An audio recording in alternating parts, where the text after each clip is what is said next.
अन्तर्राष्ट्रिय योग दिवस नेपालमा पनि योग साधना गरी मनाइँदै योगलाई जीवनोपयोगी साधनाका रूपमा ग्रहण गर्नुपर्ने राष्ट्रपति भण्डारीको भनाई। विदेशमा रहेका नेपालीलाई मतदानको व्यवस्था गर्न कानुनी र प्राविधिक समस्या, आगामी संघीय निर्वाचनमा मताधिकारको व्यवस्था गर्न नसकिने निर्वाचन आयोगको भनाई।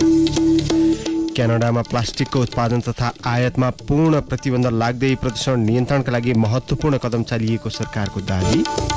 र एसीसी महिला T20 च्याम्पियनसिपमा समूह चरणको अन्तिम खेलमा आज नेपाल हङकङ बीच प्रतिस्पर्धा हुँदै एन्फामा नेम्वाङको नेतृत्व आएपछि राष्ट्रिय फुटबल टिमका मुख्य प्रशिक्षक अल्मुताइरीद्वारा नेपाल नफर्किने सङ्केत।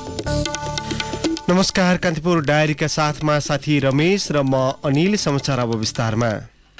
मानवताका लागि योग भन्ने नारासहित विश्वभर आज योग दिवस मनाइँदैछ। कोरोना संक्रमण जोखिमका कारण गुमेको मानवीय आत्मीयता पुनर्स्थापनाका लागि समेत योग जरुरी रहेको संयुक्त राष्ट्रसङ्घले जनाएको छ। कोरोना संक्रमण विरुद्ध लागू गरिएको विविध प्रतिबन्धका कारण उत्पन्न मानसिक तनाव तथा शारीरिक अस्वस्थता कम गर्नका लागि समेत योगले महत्त्वपूर्ण भूमिका खेल्ने जनाएको छ। यसै सन्दर्भमा आज हामीले योग गुरु ललित शङ्कर योगीलाई योगको महत्त्वको बारेमा सोधेका छौँ। योग ऋषि परम्पराको हो। यो नेपालमा भगवान शिवले उच्च हिमशिखरमा बसेर 84 लाख साधना गरेर त्रिकालदर्शी बन्नुभएको नेपालको अन्तिम इतिहास हो। विश्वलाई यसले सल्युट गरेको छ र योग त्यो अनन्त शक्तिको नाम हो, जसले हरेक मान्छेको शरीरभित्र ऊर्जा शक्तिको जागृत गरेर, दैवी शक्तिको जागृत गरेर ज्ञान, ध्यान, सतज्ञान, सद्बुद्धि, सद्भाव, सद्विद्या, सद्भक्ति, राष्ट्रभक्ति र विश्वप्रेम जगाएर हाम्रा जीवन व्यवहारमा आइपर्ने हरेक समस्याहरूलाई बडो सरल ढङ्गले र सहज तरिकाले समाधान गर्ने शक्ति र भक्ति प्राप्त हुन्छ। विश्वको हर मान्छेले एउटा स्वस्थ जीवन, सुखमय जीवन, राष्ट्रभक्तिले भरिएको जीवन, मानव प्रेमले भरिएको जीवन र विश्व बन्धुत्वलाई आत्मसात गर्नको लागि योग गर्नु जरुरी छ। योगा गर्न किन जरुरी छ कुनै पनि व्यक्तिले? हामी विश्वका सबै मान्छेहरू रोगी हुन चाहँदैनौँ, दुखी हुन चाहँदैनौँ, अशान्त हुन, गरिब हुन चाहँदैनौँ। तर योग गर्नुपर्ने मुख्य कारण के छ भने पहिले शरीर स्वस्थ हुन्छ, मन शान्त, बुद्धिको शुद्धि हुन्छ। जसको शरीर स्वस्थ छ, जसको मन शान्त छ, जसको बुद्धिको शुद्धि छ, उहाँहरूले आफ्नो व्यापार, व्यवसाय, जागिर, उद्योग, धन्दा, कल कारखाना राम्रोसँगले गर्नुहुन्छ। त्यो गरेपछि आर्थिक समृद्धि हुन्छ, समाज व्यवस्थित हुनाले हरेक क्षेत्रलाई विकसित गर्नको लागि आज हर मान्छेले योग गर्नु जरुरी छ। पछिल्लो समय योगमा सहभागिता हुनेहरूको अवस्था चाहिँ कस्तो छ?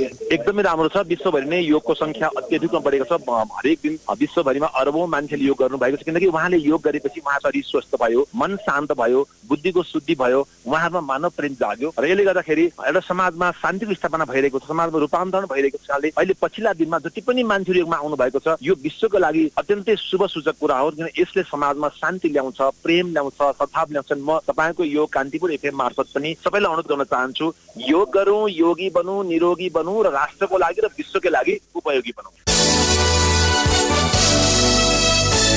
यसैबीच राष्ट्रपति विद्यादेवी भण्डारीले अन्तर्राष्ट्रिय योगा दिवसको उपलक्ष्यमा शुभकामना दिँदै नेपालको प्राचीन सभ्यता र जीवन दर्शनसँग अभिन्न रूपले जोडिएको योगलाई जीवनोपयोगी साधनाका रूपमा सम्पूर्ण विश्वले ग्रहण गर्नु सबैका लागि खुसीको विषय भएको बताउनु भएको छ। भौतिक विकासबाट प्राप्त हुने मानवीय खुसीलाई योगाभ्यासबाट प्राप्त हुने सकारात्मक ऊर्जासँग जोड्दै सुखी, समुन्नत र शान्तिपूर्ण समाज निर्माण गर्न सबैलाई सफलता प्राप्त हुने उहाँले उल्लेख गर्नुभएको छ। विदेशमा रहेका नेपाली नागरिकलाई मतदानको व्यवस्था गर्न कानुनी र प्राविधिक समस्या देखिएको छ। मतदाता नामावली अद्यावधिक हुन नसकेको तथा अनलाइन भोटिङको व्यवस्थाका लागि कानून संशोधन गर्नुपर्ने भएपछि विदेशमा रहेका नेपालीलाई आसन्न निर्वाचनमा सहभागी गराउन सम्भव नदेखिएको हो। मतदाता नामावलीमा नाम रहेका नेपालीहरूले स्वदेश आएर मतदान गर्नु बाहेक अन्य कुनै पनि व्यवस्था लागू गर्ने अवस्था तत्काल नरहेको प्रमुख निर्वाचन आयुक्त दिनेश थपलियाले बताउनुभयो। विदेशमा रहेका नेपालीलाई मताधिकार दिनेबारे लामो समयदेखि बहस भए पनि कार्यान्वयनमा आउन सकेको छैन। उनीहरूको मताधिकारका लागि कानुनी व्यवस्था गर्न सर्वोच्च अदालतले 2 वर्ष अघि नै परमादेश जारी गरिसकेको छ। निर्वाचन आयोगले भारतमा 20 तथा अन्य मुलुकमा 40 लाख गरी विदेशमा कम्तीमा 60 लाख नागरिक रहेको अनुमान गरेको छ। विदेशी नागरिकता लिइसकेकाको बारेमा यकिन तथ्याङ्क नहुँदा मताधिकारका लागि योग्य नागरिकको संख्या पनि पत्ता लाग्न नसकेको प्रमुख निर्वाचन आयुक्त थपलियाको भनाइ छ। अनलाइन भोटिङका लागि पनि कानून संशोधन गर्नुपर्ने बाध्यता रहेकाले कम्तीमा आगामी संघीय निर्वाचनमा विदेशमा रहेका नागरिकलाई मताधिकारको व्यवस्था गर्न नसकिने प्रमुख निर्वाचन आयुक्त थपलियाको भनाइ छ। यसैबीच नेपाली कांग्रेसका महामन्त्री द्वय गगन थापा र विश्वप्रकाश शर्माले विदेशमा रहेका नेपालीलाई मताधिकारको व्यवस्था मिलाउन आज निर्वाचन आयोगको ध्यानाकर्षण गराउँदैछन्। यो विषयमा महामन्त्री द्वय थापा र शर्माले हिजो पार्टी सभापति एवं प्रधानमन्त्री शेरबहादुर देउवासँग पनि छलफल गरेका थिए। प्रतिनिधि सभा बैठक आज पनि बस्दैछ। नयाँ बानेश्वर स्थित संसद भवनमा दिउँसो 1 बजे बस्ने बैठकमा गृहमन्त्री बालकृष्ण खाँडले सामाजिक सुरक्षा पहिलो संशोधन विधेयक र तेजाब तथा अन्य घातक रासायनिक पदार्थ नियामक विधेयक 2079लाई दफावार छलफलका लागि सम्बन्धित समितिमा पठाइयोस् भन्ने प्रस्तुत पेश गर्ने सम्भावित कार्यसूची रहेको छ। यस्तै बैठकमा कृषि तथा पशुपन्छी विकास मन्त्री महेन्द्र राय यादवले बिरुवा संरक्षण पहिलो संशोधन विधेयक र बिउ बिजन दोस्रो संशोधन विधेयक 2076 माथि राष्ट्रिय सभाबाट भएका संशोधनमाथि विचार गरियोस् भन्ने प्रस्ताव पेश गर्ने कार्यसूची पनि रहेको संसद सचिवालयले जनाएको छ।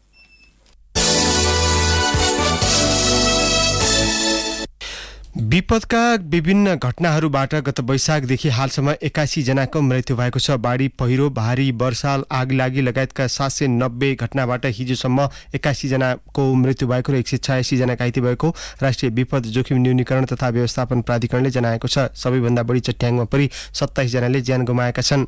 यस्तै वैशाख यता आगलागीमा परि 17 जनाको मृत्यु भएको छ भने 59 जना घाइते भएका छन्। मनसुन सक्रिय भए यता विभिन्न जिल्लामा गएको पहिरोमा परि 10 जनाको मृत्यु भएको प्राधिकरणले जनाएको छ। देशैभर भएका विभिन्न विपदका घटनाबाट 56 करोड 83 लाख 29 हजार 560 रुपियाँ बराबरको आर्थिक क्षति भएको पनि विपद प्राधिकरणले जनाएको छ। 472 आगलागीका घटनाबाट सबैभन्दा बढी 48 करोड 65 लाख रुपियाँ बराबरको नोक्सानी भएको छ। कान्तिपुर डायरीमा अब ब्रेकको पालो। ब्रेकपछि कान्तिपुर डायरीमा अब अन्तर्राष्ट्रिय प्रसङ्ग। क्यानाडाले पुनः प्रयोग गर्न नमिल्ने प्लास्टिकका सामान उत्पादन तथा आयातमा प्रतिबन्ध लगाउने भएको छ। वातावरणमा पर्ने असर कम गर्न भन्दै क्यानाडाले आगामी डिसेम्बरदेखि पुनः प्रयोग गर्न नमिल्ने प्लास्टिकका सामान उत्पादन तथा आयातमा प्रतिबन्ध लगाउने भएको हो। प्लास्टिकका झोला, चम्चा, प्लेट लगायतका वस्तु निषेध गर्ने तयारी गरेको हो। प्लास्टिक जन्य पदार्थका कारण बढ्दै गएको प्रदूषण नियन्त्रणका लागि सो कदम चालिएको क्यानाडाका वातावरण मन्त्री स्टेफेन गुइलबेटलाई उद्धृत गर्दै अल जजिराले जनाएको छ। समाज, जमिन तथा समुद्र सफा राख्नका लागि सो कदम प्रभावकारी हुने मन्त्री गुइलबेटको दावी छ। क्यानाडामा दैनिक 15 अर्बवटा प्लास्टिकका झोला प्रयोगमा आउने गरेका छन्।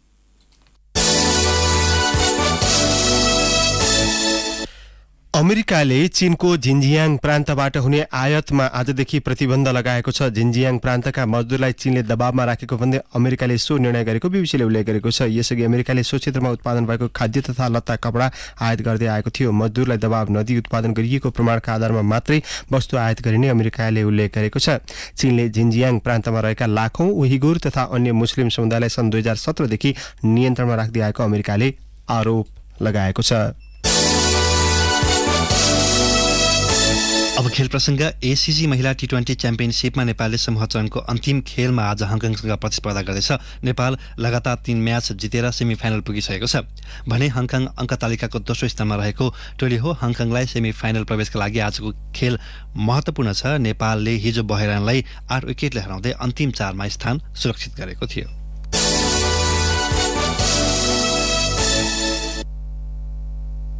अखिल नेपाल फुटबल संघ एन्फामा पंकज विक्रम नेमुवाङ नेतृत्वको कार्यसमिति निर्वाचित भए लगतै नेपाली राष्ट्रिय फुटबल टिमका मुख्य प्रशिक्षक अब्दुल्लाह अल्मुइताइरीले नेपाल नफर्किने संकेत गरेका छन्।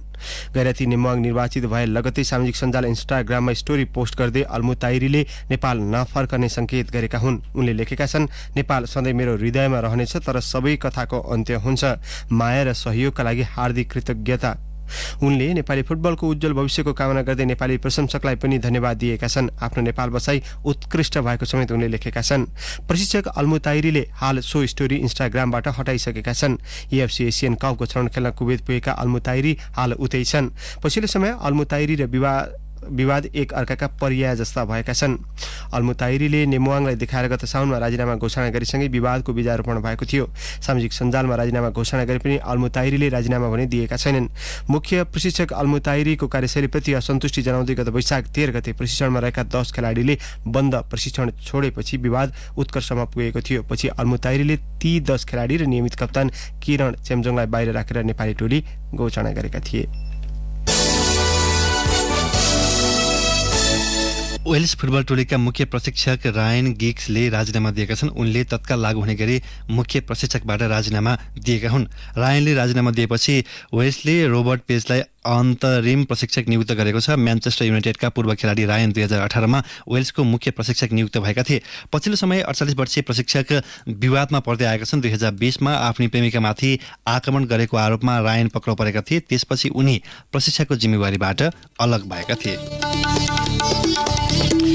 औस्थिने प्रसङ्गसहित कान्तिपुर डायरीको यो बुलेटिन अहिलेलाई यहीँ सकिन्छ। हाम्रो अर्को बुलेटिन बिहान 10 बजी स्पोर्ट्स डायरी हुनेछ। तबसम्मका लागि कान्तिपुर डायरीबाट साथी रमेश र म अनिल बिदा माग्छौँ। नमस्कार।